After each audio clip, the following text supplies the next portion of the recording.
Joash was 7 years old when he began to reign, and he reigned 40 years in Jerusalem. His mother's name was Zibiah of Beersheba. And Joash did what was right in the eyes of the Lord all the days of Jehoiada the priest. Jehoiada got for him 2 wives, and he had sons and daughters. After this, Joash decided to restore the house of the Lord, and he gathered the priests and the Levites and said to them, "Go out to the cities of Judah and gather from all Israel money to repair the house of your God from year to year, and see that you act quickly." But the Levites did not act quickly. So the king summoned Jehoiada the chief and said to him, "Why have you not required the Levites to bring in from Judah and Jerusalem the tax levied by Moses, the servant of the Lord, and the congregation of Israel for the tent of testimony?" For the sons of Athaliah, that wicked woman, had broken into the house of God, and had also used all the dedicated things of the house of the Lord for the Baals. So the king commanded, and they made a chest and set it outside the gate of the house of the Lord. And proclamation was made throughout Judah and Jerusalem to bring in for the Lord the tax that Moses, the servant of God, laid on Israel in the wilderness.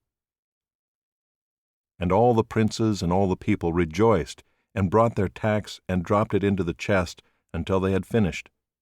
And whenever the chest was brought to the king's officers by the Levites, when they saw that there was much money in it, the king's secretary and the officer of the chief priest would come and empty the chest, and take it and return it to its place. Thus they did day after day, and collected money in abundance.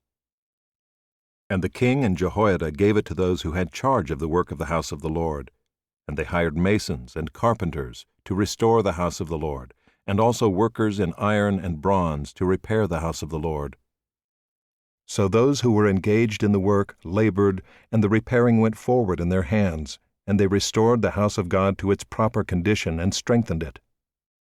And when they had finished, they brought the rest of the money before the king and Jehoiada, and with it were made utensils for the house of the Lord, both for the service and for the burnt offerings, and dishes for incense, and vessels of gold and silver.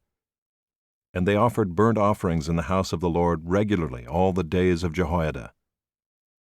But Jehoiada grew old and full of days, and died. He was 130 years old at his death. And they buried him in the city of David among the kings, because he had done good in Israel and toward God and his house. Now after the death of Jehoiada, the princes of Judah came and paid homage to the king. Then the king listened to them, and they abandoned the house of the Lord, the God of their fathers, and served the Asherim and the idols. And wrath came upon Judah and Jerusalem for this guilt of theirs. Yet he sent prophets among them to bring them back to the Lord. These testified against them, but they would not pay attention. Then the Spirit of God clothed Zechariah the son of Jehoiada the priest, and he stood above the people and said to them, "Thus says God, why do you break the commandments of the Lord, so that you cannot prosper? Because you have forsaken the Lord, he has forsaken you." But they conspired against him, and by command of the king they stoned him with stones in the court of the house of the Lord. Thus Joash the king did not remember the kindness that Jehoiada, Zechariah's father, had shown him, but killed his son. And when he was dying, he said, "May the Lord see and avenge." At the end of the year, the army of the Syrians came up against Joash.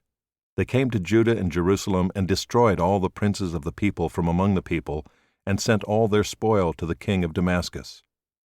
Though the army of the Syrians had come with few men, the Lord delivered into their hand a very great army, because Judah had forsaken the Lord, the God of their fathers. Thus they executed judgment on Joash.